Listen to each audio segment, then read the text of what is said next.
What's going on, guys? It's Jacob with H.I.T with a voiceover on a legs and abs workout.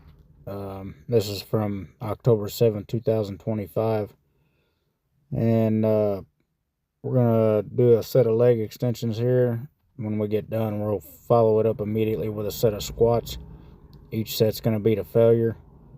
Prior to starting the video, I did, I believe, 4 warm-up sets with squats. I did 95 pounds.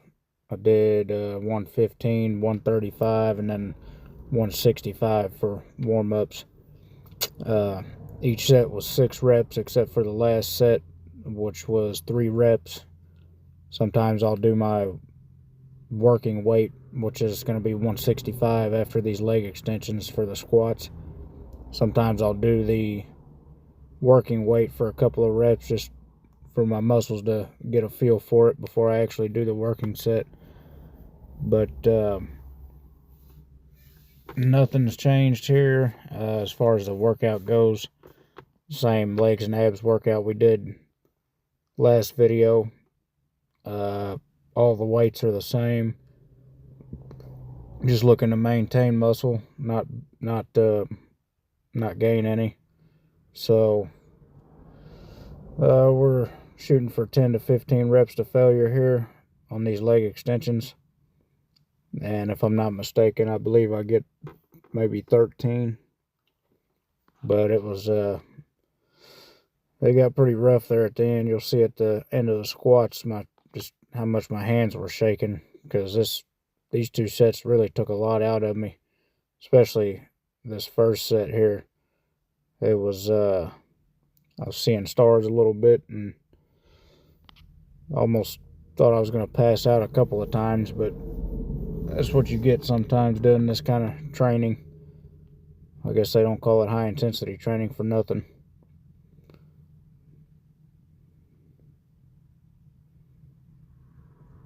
And we're just slow and controlled on the way up. Hold for a second or two at the top and then lower it back down.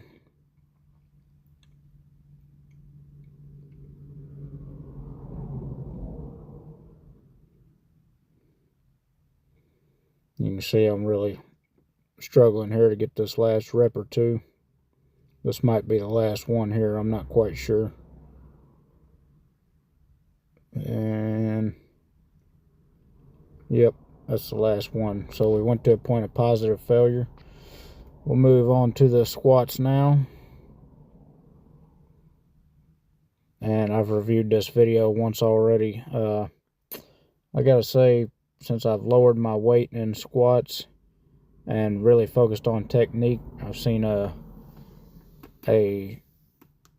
positive effect on the leg workouts since I've worked towards improving my technique.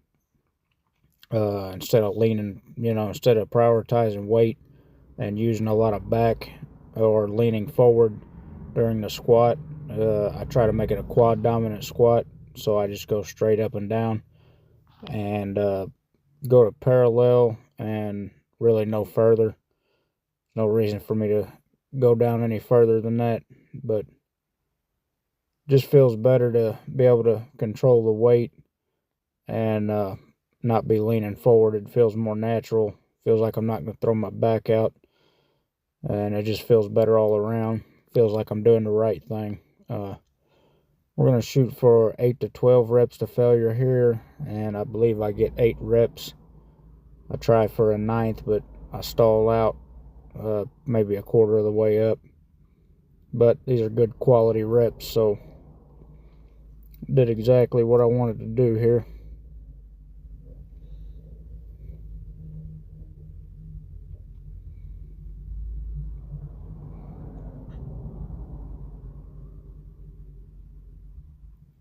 Once we complete these squats, we'll move on to hamstring curls. The weight for the leg extensions was 160. The weight for the squats, 165 here. You see we just went to a point of failure. And the hamstring curls will be 90 pounds.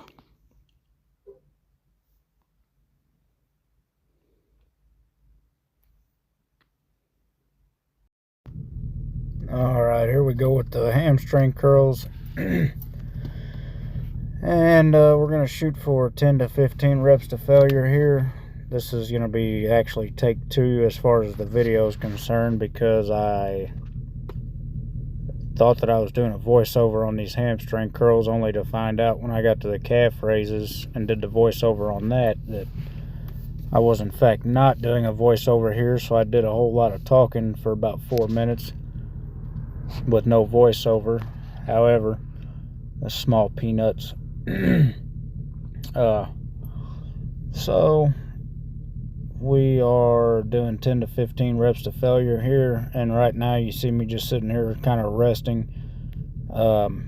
This is immediately after the leg extensions and squats, so I'm just trying to get my breath and let my heart rate get back down to a better level, more baseline before I go into these hamstring curls. That's something that Mike Menser really emphasized, was that you want your target muscle group to go to failure rather than let yourself get out of breath racing between exercises, or your heart rate jumping up too much racing between exercises, and those two things being the cause of you terminating your set.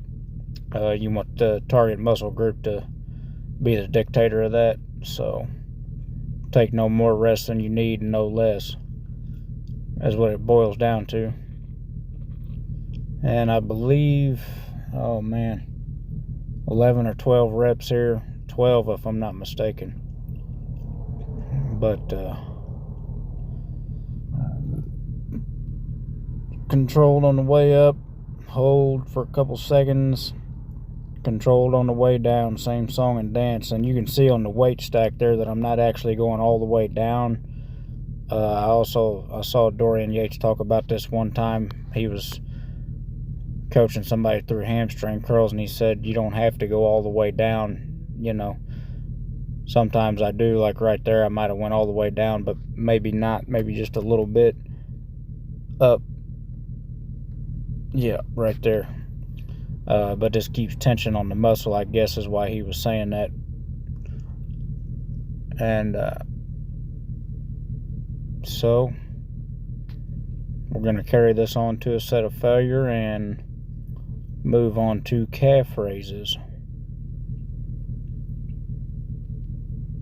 And if you wanted to, if you had a partner, you could add some forced reps and some negatives here, but we're completed with that. Now we'll move on to the calf raises. Alright, let's do some calf raises now. We got 85-pound dumbbell in each hand. We're going to use wrist straps so that our grip doesn't fail before our calves do.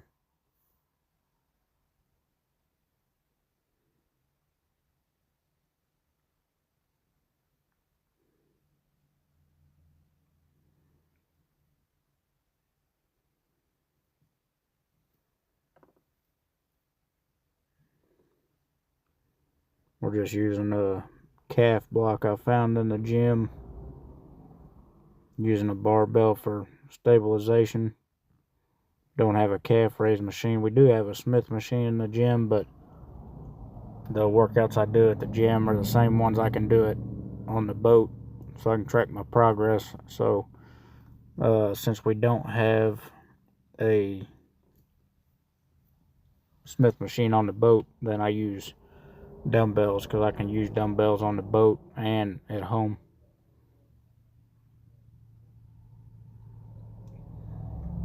We're shooting for 10 to 15 reps to failure here.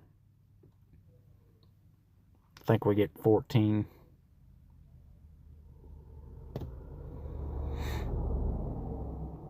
And I think I was looking, or when I was doing this set, I was thinking I probably should have put a couple of weight plates underneath the calf block so that my heels didn't touch the ground, so that way I could keep a good stretch on the calves all the way throughout the movement, because my heels were touching a little bit there at the bottom,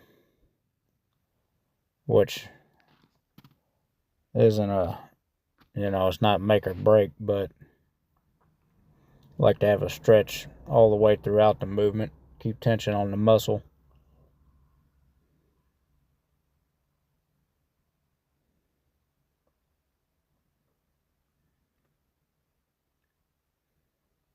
Which I break that tension every time I adjust my feet, like I did right there too, but sometimes I gotta adjust them because they want to slip off the block, because it's not like I'm underneath the shoulder pads for a calf raise machine or nothing. But once we complete this set right here, we're going to move on to the final set of the exercise, which is going to be decline sit-ups. Be our second time doing them. We're just doing them with body weight.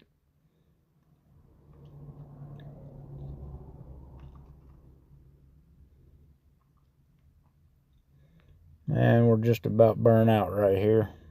Almost reach a point of positive failure.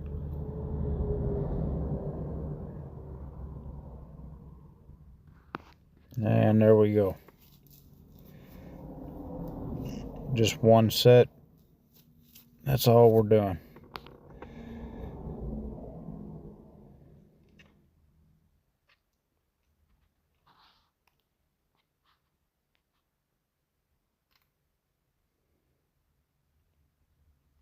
Do a little calf shot there for the camera.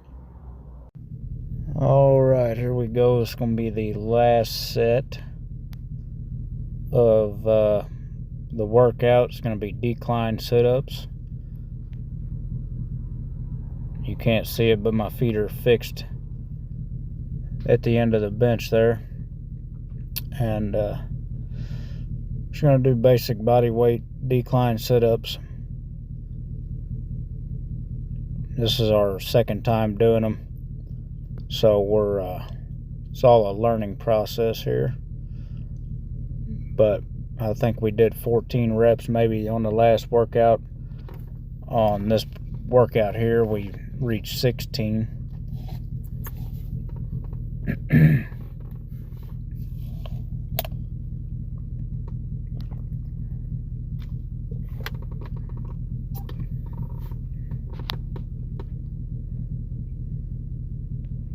And just like with all the other exercises, we're controlled on the way up, hold for a second or two, and then controlled on the way down. No sudden jerking or movement here.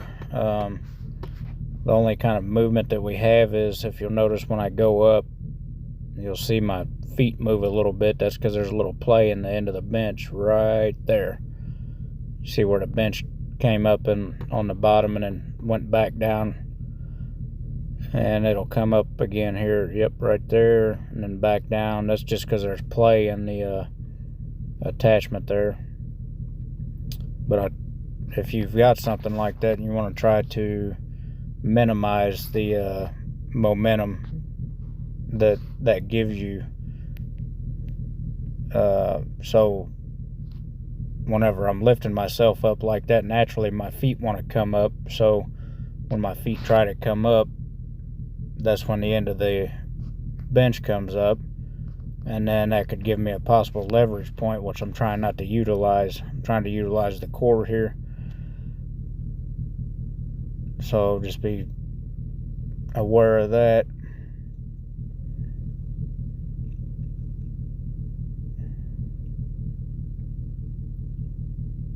And this set here, compared to the last one, I tried to keep my back more straight